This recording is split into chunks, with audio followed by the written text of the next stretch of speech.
Shalom Yisrael. Yehonatan Dawid with you here. Yahweh for Christians at gmail.com.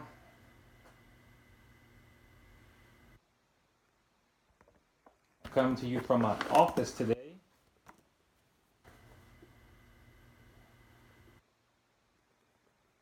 And recording to you from two locations. I want to continue today on a discussion of the Song of Moses. And I want to start from Deuteronomy 32, and I'm going to read selective passages. I implore you to read all of Deuteronomy 32. The song, what they term as the Song of Moshe.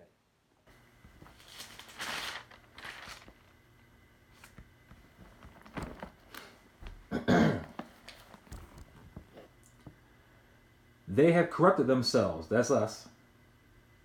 They are not his children because of their blemish, a perverse and crooked nation. Do you thus deal with Yahweh? That's us. Do we, you, me, thus deal with Yahweh? Is he not your father who bought you? Has he not made you and established you? Remember the days of old. Consider the years of many generations as your father, and he will show you. Ask him, your elders, and they will tell you. And the Most High divided their inheritance to the nations when he separated the sons of Adam and set the boundaries of the peoples according to the number of the children of Israel. For Yahweh's portion is his people, you and me. For Yahweh's portion is his people. Jacob is the place of his inheritance. He found him in a desert land, and in the wasteland a howling wilderness. He encircled him, he instructed him. He kept him in the apple as the apple of his eye. As an eagle stirs up its nest, hovers over its young, spreading out its wings, taking them up, carried them on his wings. So Yahweh alone led him, and there was no foreign mighty one with him. No foreign mighty one. It was Yahweh who was our mighty one. Continuing down verse 15. But Yeshurun grew fat. Yeshurun is our ideal political name. Yeshurun grew fat. You grew fat. You grew thick. You are obese. Then he forsook Yahweh, who made him, and scornfully esteemed the rock of his salvation. They provoked him to jealousy with foreign Elohim, with Elohim that they did not know. They sacrificed to demons, not to Yahweh, and to Elohim they did not know. New Elohim, new arousals that your fathers did not fear. Of the rock who begot you, you are unmindful, and have forgotten the mighty one who fathered you. And when Yahweh saw it, he spurned them because of the provocation of his sons and his daughters. And he said, I will hide my face from them. I will see what their end will be, for they are a perverse generation, children in whom is no faith. And they have provoked me to jealousy by what is not Yahweh. They have moved me to anger by their foolish idols. I'm going to skip down to verse 23. I will heap disasters upon them. I will spin my arrows on them. They will be wasted with hunger, devoured by pestilence and bitter destruction. I will also send against them the teeth of beasts, with the poison of serpents of the dust. Who is the serpent of the dust? Read Genesis, first few chapters of Genesis.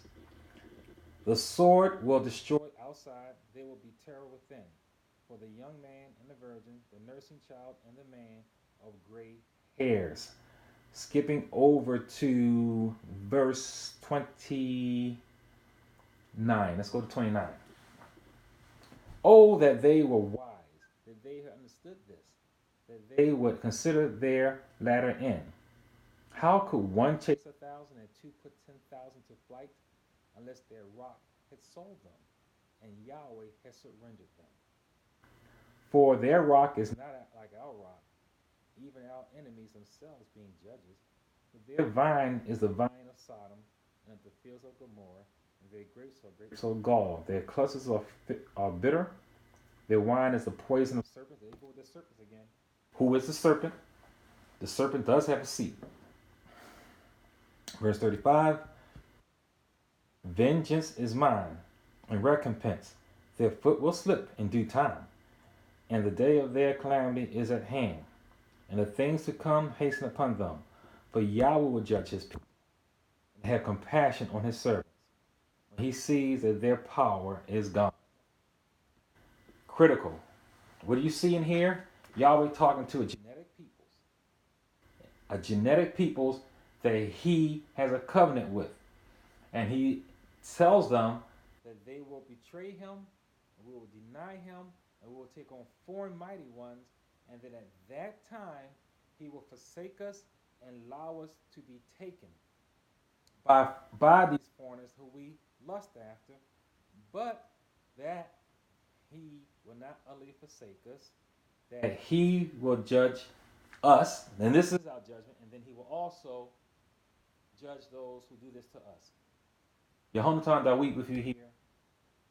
Yahweh for Christians at gmail.com. This is important because throughout this book is the Hebrew history book. And it's important that you know when you open it that it is you that it is talking about.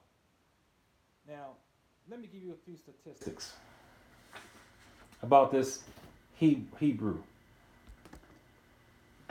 Now, Revelations 19:10 says that the testimony of Yahshua is the spirit of prophecy.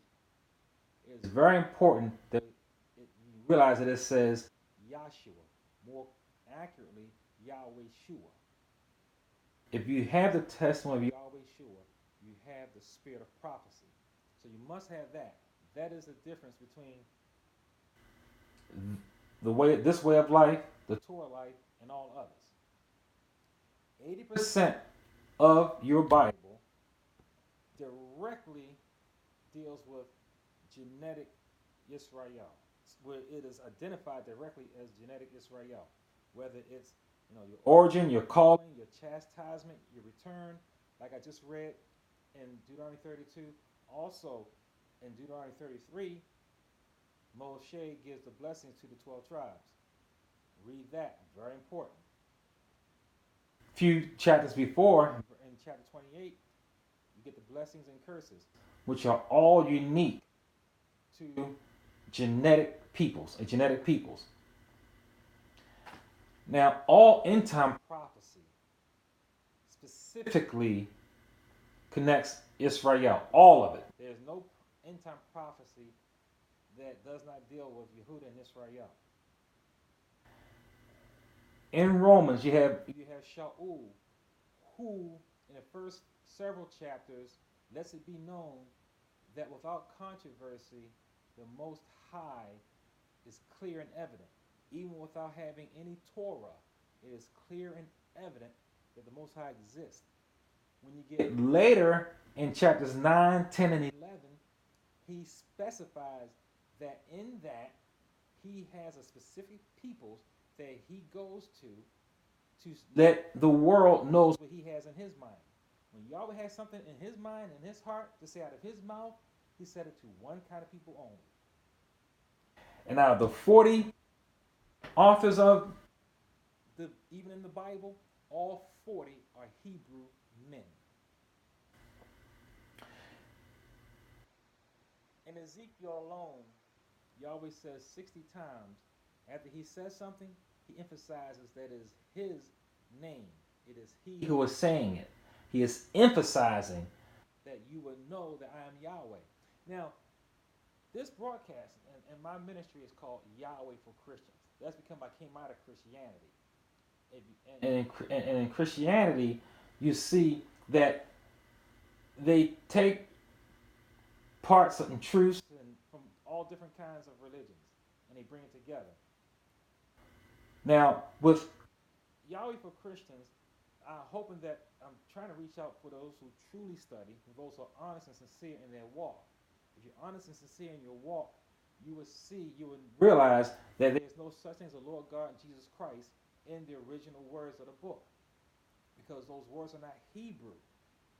As such, in Ezekiel, he clearly emphasizes the name of Yahweh. And it's important for you to receive that, because if you receive the name of Yahweh, then you can receive the name of his son, Yahweh Shua, which takes Ruach HaKodesh to get you to take that. But you got to receive Yahweh. If you don't receive Yahweh, you're not going to receive Yahweh Shua. Now, who are these nations? Now, because Yahweh is so specific about who he is and who he has as his people, who he has his covenant with, how many is hundreds of times he says, I am the mighty one of Abraham, Yitzhak, and Yaakov, three melantonic Hebrew men. Abraham means high father of many black nations. You can't get more clear than that. It tells you right off the bat on his first genetic covenant, his name he gave to that man was to be the high father, the chief father, the first father of many dark nations. Abraham. And that's what it means. So you can't get around that. Because of this is why the nations hate you. This is why you have Psalms 83. That talks about these nations that hate you. And they conspire against you, they come up against you to divide the land and destroy your heritage and to make you to be a forgotten with a byword. Those nations, they say, according to the narrative, they are Saudi Arabia, all the nations that are around there. But I tell you, it's deeper than that. It's deeper than that. It's deeper than just what you see in the book of these nations around you. Because what about France, Portugal, Britain, Germany, Belgium, Italy, Spain, America? And don't forget your Dutch boys. Because these are the nations that came down and helped divide the land of the married people. The land of the married people they call Africa. From there you have the transatlantic slave trade, which they took out Hebrews and Israel and brought them all down to the coastlands and to South America and then eventually up to North America. It's very important that you realize there's a difference of the peoples and who they are. Everywhere these colonists went, they came across melantonic peoples. Everywhere they went. They're going down to Australia, melantonic peoples. They go all the way up to Canada, melantonic peoples. Go all the way over to what they call Hawaii and all the coastlands. Anywhere they went, people that looked like me were already there. Already there. Where did they come from? This is Yafet. This is not Israel. Now, Solomon, it is acknowledged that Solomon did send a contingent of some of the tribes over to what is now called America. But he did not send Yehuda. Solomon is the wisest man on earth, and he knew what he was doing.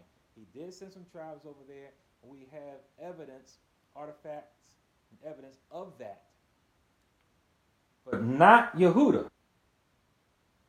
When your Spanish and Portuguese began, after they finished fighting each other, began this trek down to the western coast of Africa, they began practices in trading. Eventually, they went off into bringing in slaves and trying to conquer the unknown world, unknown to them. They brought out Yisrael, 7 million of them. And eventually other nations, the European nations came involved, and they took another 7 million and brought them up to North America. This is history. This is not dark, secret stuff. You look right into your history books. You learn this in school. What you didn't learn in school is that this is a direct attack of good versus evil. It's Yahweh and his seed versus the devil and his seed. That's where the difference is, and that's where you need a man of Yah who has the spirit of prophecy of Yahweh Shua to connect the dots of this written history that you learn in your regular free public education, connected to the Torah, connected to the Bibles. How could they do such a thing? You have two powerful bulls, but I'm going to, they're very long. You can look them up. One of them was in 1452, another one was in 1493, that sanctioned the colonization of Melantonic peoples. So, with blessings from who they believe in, they got blessings. They had liberty to go ahead and go forward and proselytize. They had clear conscience to do so because their Godhead gave them that right. Let me read you a quote from somebody, and I'll tell you who said this afterwards. And this is from someone they called a saint. Okay? This is a saint.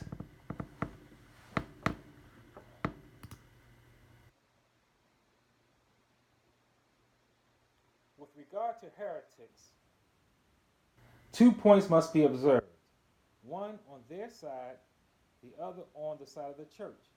On their own side, and this side is those who they're about to colonize, there is sin. See, those they call the colonists sinners, all right? Whereby they deserve not only to be separated from the church by excommunication, but also they deserve to be severed from the world. Severed from the world. They're already there minding their business. You come over there and say they should be severed from the world by death.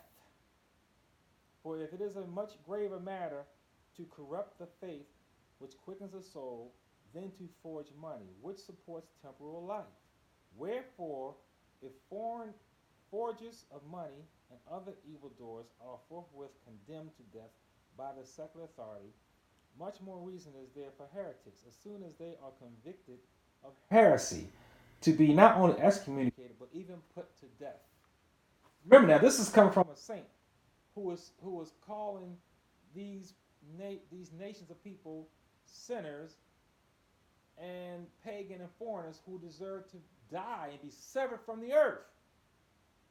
On the part of the church, I continue, however, there is mercy, which looks to the conversion of the wanderer. And how are you a wanderer when you're in your own land?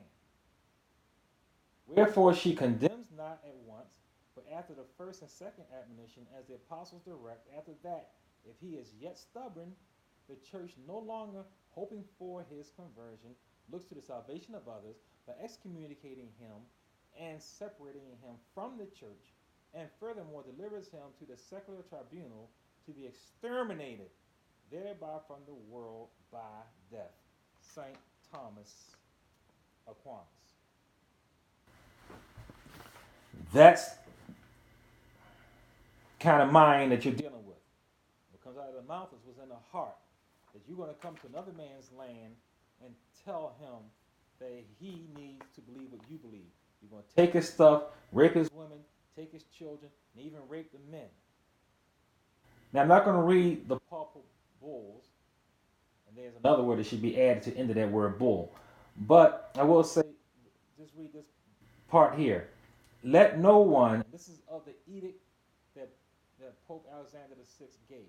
All right, after saying all that he had to say about going over there and taking that land and baptizing them in the name of the Lord God Jesus Christ, even by force or they die, he said this: let no one therefore infringe or with rash boldness contravene this or recommendation, exhortation, requisition, gift, grant, assignment, constitution, deputation, decree, mandate, prohibition, and will. Should anyone presume to attempt this, be it known to him that he will incur the wrath of Almighty God and of the blessed apostle Peter and Paul. So God, and then with some help from Peter and Paul, they're going to come and stop any man or nation who tries to stop colonizers from colonizing, from killing the Melantonic peoples, the original people of the land that they try and take over. I tell you, I'm going to read this from Columbus. All right, I'm going to read this. I know he had a big bone in reading this. When he was writing this, I know he had a heart on. This island, like all others, is most extensive. It has many ports along the seacoast, excelling any in all of Christendom, and many fine, large flowing rivers. The land there is elevated with many mountains and peaks, incomparably higher than in the center isles. They are most beautiful of 1,000 varied forms, accessible and full of trees of endless varieties, so high they seem to touch the sky. And I have been told they never lose their foliage. There is honey, and there are many kinds of birds and a great variety of fruits. Back to these trees. Now, already in Europe and all these lands, they have already decimated their lands, cut down all their trees and heaped up and built up an ugly, depleted land. Soil not as nutritious, the weather not as conducive to the weather that they're seeing down here. So this kind of foliage they're not used to seeing. It looks like literally the Garden of Eden to them. There is honey, and there are many kinds of birds and a great variety of fruits. Inland there are numerous mines of metal and innumerable people. So you're going to discover something when there's people already there. Hispaniola, and that is what the name he gave the land, is a marvel. Its hills and mountains, fine and plains and open country are rich and fertile for planting and for pasturage and for building towns and villages. There's already towns and villages there. The seaports there are incredibly fine, as also the magnificent rivers, much of which bear gold.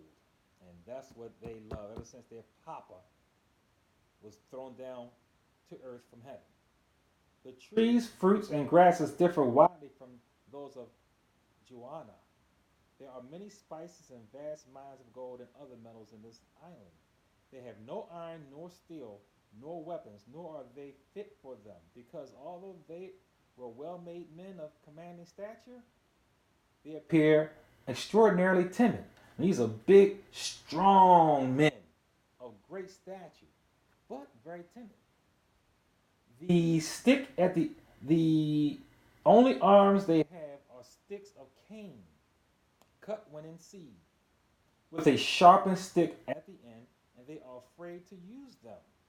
Often I have set 2 or 3 men ashore to some town to converse with them, and the natives came out in great numbers, and as soon as they saw our men alive, fled without a moment's delay, although I protected them from all injury. Wow. What did Moshe say in verse 30 of chapter 32? How can one chase 1,000 and 2 put 10,000 to flight unless their rock had sold them and Yahweh has surrendered them? That's how 2 little men, weak and blighted, can come on the shores of a healthy Melantonic nation and scare them to flight and have them running because they were not worshiping the Most High Yah. Oh man, this is heartbreaking. This is heartbreaking. It's gut wrenching to see how this world works against you. And it can only happen if you deny Yahweh. This is why. How can anyone who knows the history of Christianity and Catholicism buy into that?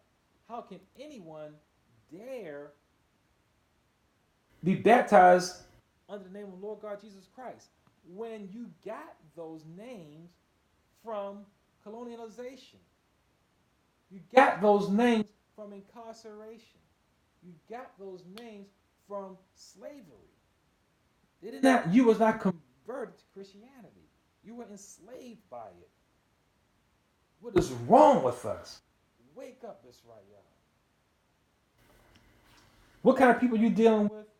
Let's read Ezekiel 28. Oh, have mercy. This hurts. Ezekiel 28, 2 to 5 and 18. And it reads thusly. Son of man, say to the prince of Tyre. If you read Psalm 83, you're going to see that Tyre is listed, I think the first, in those nations that come up against Israel and divides Israel. You got Tyre. Son of man, say to the prince of Tyre, thus says the sovereign Yahweh, because your heart is lifted up, and you say, I am a God, I sit in the sea of gods, in the midst of the seas. Go check out where Iberia is. Check out the Grecians and see what started all of this for the Portuguese and the Spaniards, whose ideology are from the mud peoples of Grecia. You're a man and not a God, though you set your heart as the heart of a mighty one. Behold, you are wiser than Daniel. There is no secret that can be hidden from you. With your wisdom and your understanding, you have gained riches for yourself and gathered gold and silver into your treasuries. That's what I'm trying to tell you. They love that gold and silver. That's what they lust after. They get a boner for that. In verse 18, you have defiled your sanctuaries by the multitudes of your iniquities, by the iniquities of your trading. Therefore I brought fire from your midst, and it devours you. Trading. So they come down to the land of the married people, and then they come over to the islands in South America. What are they getting? France took Benin. Benin has gold, cotton, and nuts.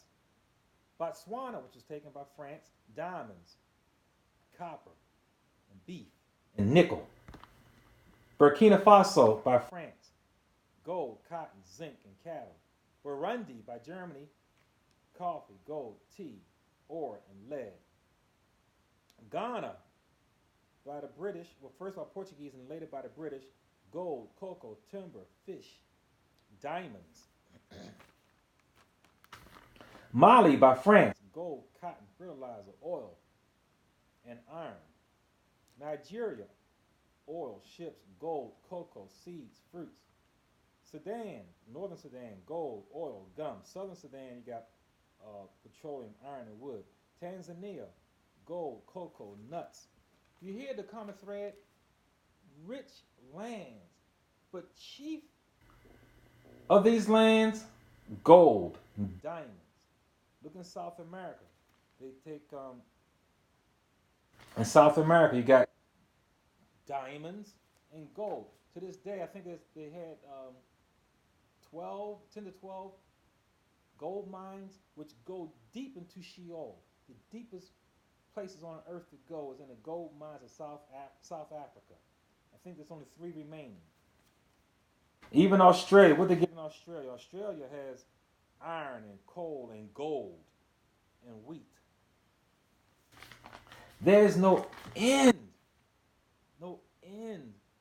to what these people would take and rape and send back. And then now, of all these resources they take from the melatonin peoples, what did they produce? Listen to this. France, machinery, pharmaceuticals, plastics, vehicles, aircraft, electrical equipment. Portugal, vehicles, electronics, oil, plastics, machinery. Britain, electrical, machinery, vehicles, metals, pharmaceuticals. See the common thread here? And the common thread for what was raped, what you were raped from, is gold and diamonds. The common thread for what they make out of all this stuff is machinery, equipment, electrical, and pharmaceuticals. Germany, vehicles, machinery, chemicals, electricals, pharmaceuticals. Belgium, machinery, chemicals, medicals, products. Italy, motorcycles, scooters, precision machinery, metals, products, clothing. In America, food, beverages, cars, pharmaceuticals. Your Dutch boys, machinery, computers, fuel, electrical equipment, pharmaceuticals. Spain, vehicles, mineral, fuels, machinery. All things that destroy and harm the earth. Yahweh says he's going to destroy the prince of these people, and what they are fueled by is trading, excessive trading. So you grab and take and steal, and you barter and trade. Remember, the market of beasts, one of the things that everyone who sees the market of beasts is to accept a life of being able to buy and sell. Everyone who accepts the market of beasts will be able to continue to buy and sell. If you don't accept the market of beasts, us who don't accept it will not be able to participate in the system of buying and selling. What do we have here? A group of peoples going into another man's land and taking his stuff for the purpose of trading, trading. You remember that I broke it down last week that make this easier to understand. Take it as you, as one person, all right? You in your home. Your neighbor across the street, or no, somebody from another city drives into your city, goes into your driveway, kicks down your door, and tells you this is the language you're going to speak, this is the book you're going to believe in, this is going to be your new name, and this is where you're going to go. You stay in this room over here, and we're going to live in all these other rooms. No one would think that was righteous. No one. If you look at it on a single, break it down to the smallest common denominator. One man and his family and another man and his family coming in to violate them and change everything they know and did in all of their history and transform all of it. No one agrees that it's correct and that it's right to do. Yet that is exactly what the French, the Portuguese, the Spaniards, the Americas, Germany, Belgium, all of them have done to all the nations. They divided into 54 nations of Africa and the whole world. America, South America, North America, Canada, Australia, the islands, all of it. All of it. Then Pope John Paul says in 1998, well, we're going to have a new, what we're hoping for is forgiveness. Let's just go ahead and forget all that. We're going to have forgiveness and we're going to move forward from that so the church can have a clean conscience. How do you have a clean conscience? Your first black president, President Clinton, he asked for forgiveness and acknowledged America's evils. What does that do? Are you going to bring back all the souls that you've killed? All the souls that have been dumped in the Atlantic Ocean? All the souls that have been hung up on trees? All the souls that have been burned? And all the souls that were not born because of the souls that you killed? Can you return all that?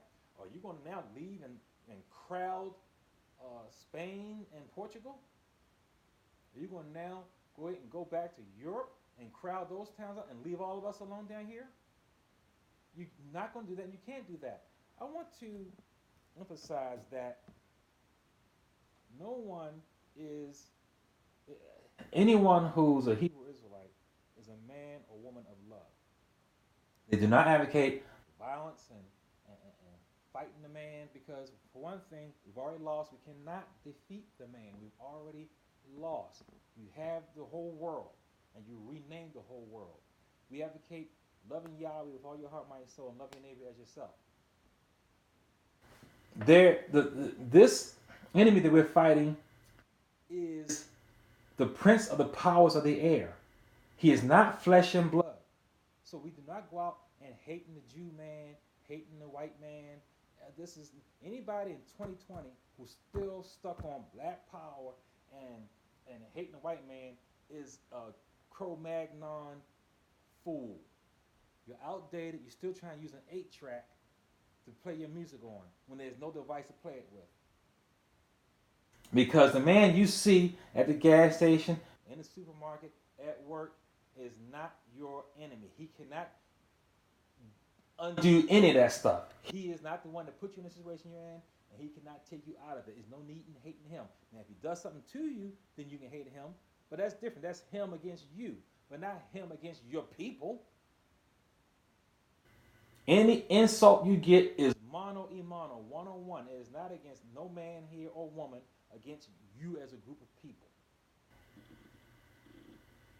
So do not take this and send it all out and say that Hebrew Israelites are people of hate. No, we keep the law of Yah and we keep man's law. And the only time if man's law transgresses Yah's law, we're going to keep Yah's law. We do not go out and say hurt and kill nobody because our enemies you don't even see. Now, they are here on earth. 0.0001 of them, your big brothers, who are your big brother came out the womb first, your twin brother. But you don't see them. They're the ones who puppeteer and orchestrate everything. But there is a judgment day. Joel 3:1-6. Let's check that and see what this says. For behold, in those days and at that time, when I bring back the captives of Judah and Jerusalem, I will also gather all nations and bring them down to the valley of Jehoshaphat, and I will enter into judgment with them there on account of my people and my heritage, Israel. My heritage. He said, that's my heritage and my people. I tell you, this book is a genetic book. And if you don't see that, that's because you have Christian glasses on and you don't see yourself in the book. Yahweh, when he says something, he says who he's connected to, and he's only talking to one people. If anyone else wants to get into it, they have to follow the Hebrew man. You can get in, but only through the Hebrew man. There's only 12 gates, and every gate is named after a Hebrew tribe. There are 12 foundations. Every foundation is named after a Hebrew named apostle. There's one mountain, Mount Zion. That's a Hebrew name. Don't get mad at the messenger. Verse 2. So he's going to gather all nations, Jehoshaphat, now enter into judgment with all of them on account of my people and my heritage, whom they have scattered among the nations. They have also divided up my land. No other peoples on the earth fit that. No one else was scattered. No one else's land was divided. You learned that in school with your free education, your free public education. They have cast lots for my people and have given a boy for payment of a harlot and sold a girl for wine that they may drink. Indeed, what have you to do with me, O Tyre? There's that Tyre again. See, you got it in Psalm 83. You read it in Deuteronomy 32. Here it is in Joel 3. And Sidon and all the coast of Philistia, will you retaliate against me? But if you retaliate against me swiftly and speedily, I will return your retaliation upon your own head. Right now they're putting up all kinds of missilery to fight the heavens. Missiles all over the place to shoot up to the sky. They plan on fighting Yahweh. Because you have taken my silver and my gold. There you go. Who else went to other people's lands to take silver and gold? Who else? No melantonic nation on the earth went up to Europe to do that, or went up to Ireland or Switzerland or the Netherlands. Because you have taken away my silver and my gold and have carried into your temples my prized possessions. Also, the people of Yehuda and the people of Jerusalem you have sold to the Grecians. Look at Idumea. Look at that island right above North Africa. Look at where your Portuguese and Spanish are. That's too close to Israel. So that means it was sold to them to spread around. And who did that? Your big brother, the Edomite, your half brother, the Ishmaelite, and your cousins, the Hamites. See? So you got black people, brown people, and red people who all did this, selling you to so-called white people who are really pink people. And the pink people did their job very well, so that you may remove them far from their borders. So you couldn't keep them in up there where the Portugal and Spanish are. It's too close. They sent them there. They from there they went down to the coast, the west coast, to the land of Yehuda, and dispersed them all abroad. It's right here in the book. Do not hate the messenger. If you do, I don't give a flip. I'm going to tell the truth. Tell the truth about, because I love Yahweh, I love myself, and I love my people. This is for you to know who you are and to conduct yourself accordingly. That's it. That's it. It's not for you to go out and fight nobody in this black power, because you're not black anyway. Who told you were black? Black lives matter. Everybody's life matters. I do not follow no movements, none of that. This is a way of life. It is not something that's catchy and nothing like that. This is the truth. This is a Torah. I want to finish off with the most popular song, the most popular verse in all the Bible.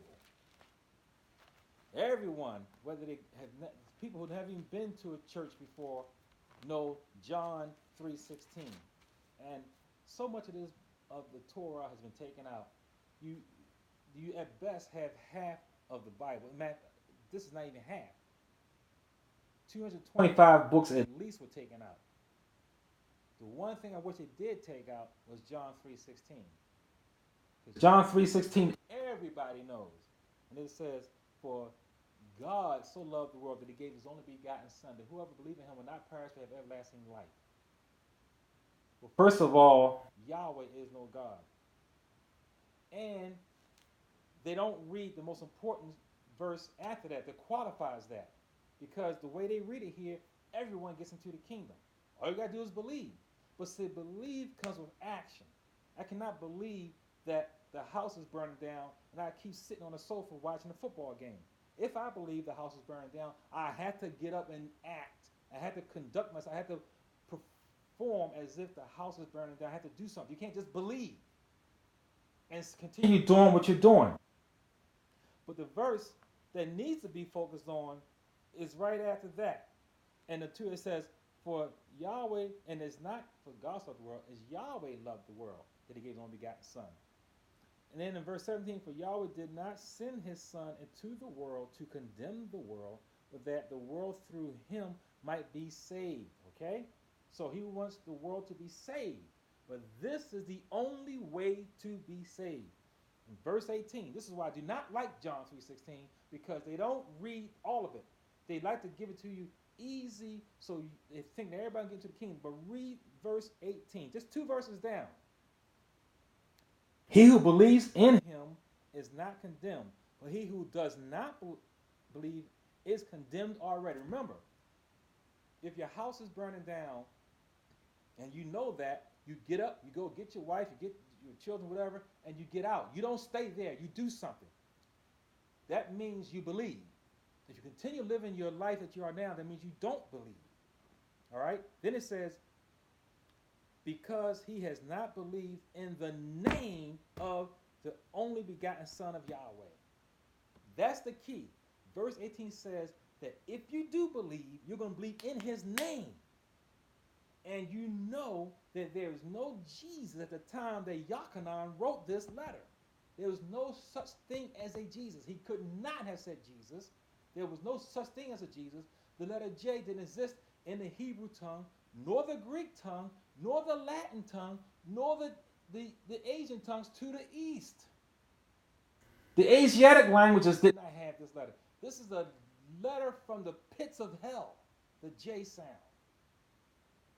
So when he said that, and I have a book, I have my library right over here. I have a 1611 Bible. There is no Jesus in that Bible. There was no Jesus in your original Bible. There was no Jesus in the first, I think, 7 translations of your King James Bible. There was no Jesus. There was no J sound. So he could not have said Jesus. The only way you're going to be saved is in the name of Yahweh Shua. And it says it right here in verse 18 that if you don't believe on his name, you are condemned. And what is condemnation? That means no good, good for nothing. If a building is condemned, it is good for nothing. It is not to be used. So if you don't believe on the name, you are condemned. And how can anybody, especially a brown or black brother, sister, be baptized and believe in the name of the Lord God Jesus Christ when you know it was born in bloodthirstiness and colonization of the whole world, where hundreds of millions and yet even billions of souls were killed in the name of the Lord God Jesus Christ? Whereas not one soul was killed for the edification of the name of Yahweh Yeshua. Not one. There will be recompense. Until next week, this is Yahonam Thon with you here, YahwehForChristians@gmail.com. I love you, Israel. He, Shema. Shalom, shalom.